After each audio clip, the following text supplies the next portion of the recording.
Did Tiberius, the Stoic Roman emperor, harbor an unspeakable secret sex life? Uncover the scandalous whispers and hidden intrigues that history tried to erase. Brace for shocking revelations. Number 1. Island of Capri. Residents. Picture this.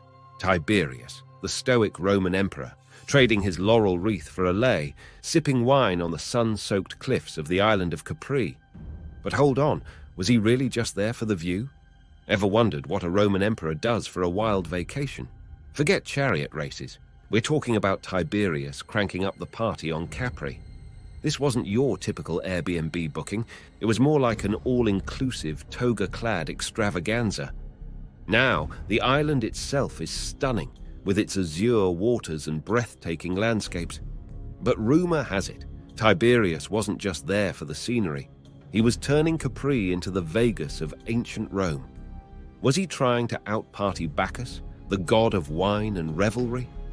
As Tiberius kicked back in his villa, there were whispers in the Roman gossip mill that would make even the most scandalous reality TV show blush. What happened on Capri stayed on Capri could have been the ancient slogan. Think about it. Tiberius, the emperor with the weight of the world on his shoulders, letting loose like he was on a toga-themed spring break. Did the Colosseum ever see anything like this? We bet those gladiators would have loved an invite. But wait, is this just juicy historical gossip, or did Tiberius really spice up Capri's nightlife? Whether he was throwing epic toga parties or just enjoying some quiet me-time with a good book, the island of Capri holds the key to unlocking the unspeakable secrets of Tiberius's Wildside.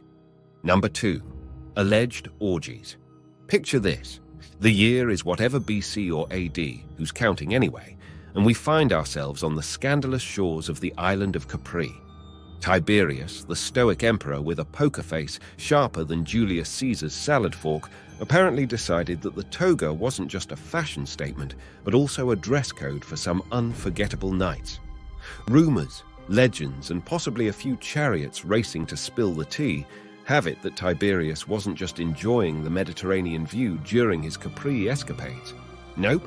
He allegedly cranked up the hedonism dial to 11, hosting what the ancient grapevine called orgies.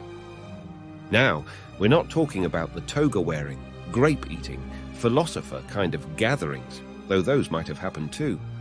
These were the kind of parties that would make Caligula blush, and that guy wasn't exactly shy. Imagine Tiberius, the Stoic senator-turned-party planner, kicking back in his villa, which probably had more drapes than your grandma's living room. There he is, reclining on a Roman-style beanbag, if that was a thing, grapes in one hand and a scroll of questionable poetry in the other. The DJ, equipped with lyres and tambourines, starts spinning tunes that would make Nero's fiddle solo seem like elevator music. Historical sources claim that Tiberius had a penchant for indulging in, well, let's call them extravagant personal activities. Some say it was all a metaphor for political corruption, but who are we kidding? This was the guy who practically invented the staycation by turning Capri into his personal playground. Now, before you get too scandalized, it's important to throw a big fat allegedly on these tales. Historians, the ancient gossip columnists of their time, might have added a sprinkle of drama to spice things up. After all, a good scandal never hurt the sales of ancient parchment newspapers. So, did Tiberius turn Capri into the first-century version of Ibiza? The scrolls say, maybe. The historians say, who knows? And Tiberius? Well, he's keeping those secrets locked up tighter than a gladiator's six-pack. Number 3. Imperial Guard's involvement. Rumors have it that the Praetorian Guard, whose job was probably supposed to be protecting the emperor from swords and daggers, ended up being co-stars in Tiberius's scandalous drama. Imagine being part of the most elite military unit in Rome and suddenly finding yourself thrust into a play that's more scandalous than a toga party gone wrong. Historical records throw shade at Tiberius, suggesting that he might have turned his guards from disciplined warriors into participants in his private escapades. Were these tough-as-nails soldiers moonlighting as event planners for Tiberius's infamous soirees? Who knows, but it's the kind of twist that would make even a seasoned Roman senator spill his wine. But, dear reader, let's not swallow this story whole like a poorly cooked dormouse. Historians, those ancient gossip columnists, can't seem to agree on whether Tiberius really turned his guards into wingmen or if this was just a spicy tidbit thrown into the rumor mill to spice things up. It's like the ancient version of a tabloid headline: Emperor's Guards, from swords to sworn to secrecy. We can't help but wonder if the Praetorian Guard ever had a "what happens in the palace stays in the palace" policy. After all, guarding the emperor's secrets might have been listed somewhere in their job description between defend Rome and look menacing in armor. Number 4, relations with young boys. All right, buckle up. Time to talk about Tiberius and his questionable playdates with young boys. Now, before you let your imagination run wilder than a chariot race, let's hit the brakes for a second. We're not talking about a Roman Neverland ranch here.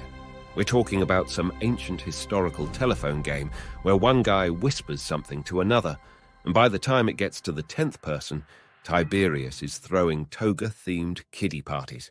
The Roman historian Suetonius, who may or may not have been the TMZ of ancient times, scribbled in his scrolls that Tiberius was up to no good with the youngins. But hey, we've got to be skeptics here. Suetonius could have had a flair for the dramatic.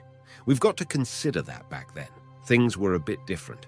The Romans had a thing for mentorship, and the line between a casual mentor and someone teaching Latin and chariot maintenance could get a bit blurry.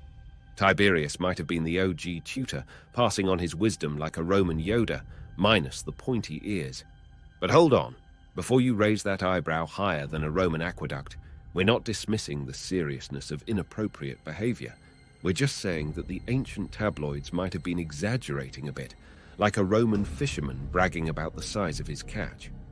Remember, in the world of ancient Rome, scandalous stories were like gladiator matches for attention. So take those ancient whispers with a grain of salt, or should I say, a pinch of Roman spice. Number 5, Caligulas Accusations. Talk about the OG emperor drama, the showdown between Tiberius and his successor, the one and only Caligula. Picture this: togas, laurel wreaths, and a royal court that's basically a mix of Game of Thrones and a Roman version of The Office. So, Tiberius kicks the imperial bucket, and in walks Caligula, ready to spill the Roman tea like a caffeinated oracle. Now, Caligula wasn't exactly the most reliable narrator, considering he made headlines for trying to turn his horse into a senator. Yeah, you heard that right. He wasn't playing with a full deck. Anyway, Caligula, being the drama llama he was, decided to throw some shade on Tiberius's legacy. He accused the late emperor of all sorts of misdeeds, and if we had a time machine, we'd totally grab some popcorn and a front row seat to this ancient roast session.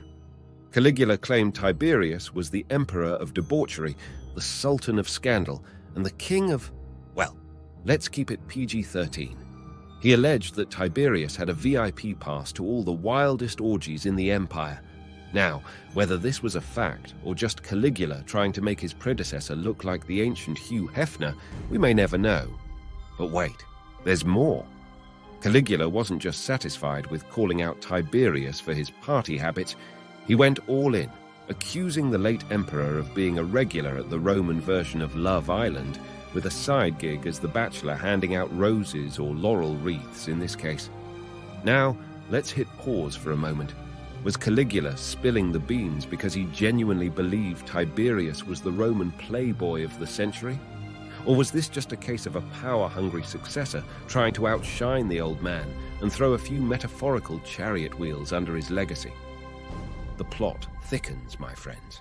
In the end, as with many things in ancient history, we're left with more questions than answers. Did Tiberius really have a secret sex life? Or was this just Caligula's attempt at the world's first imperial roast?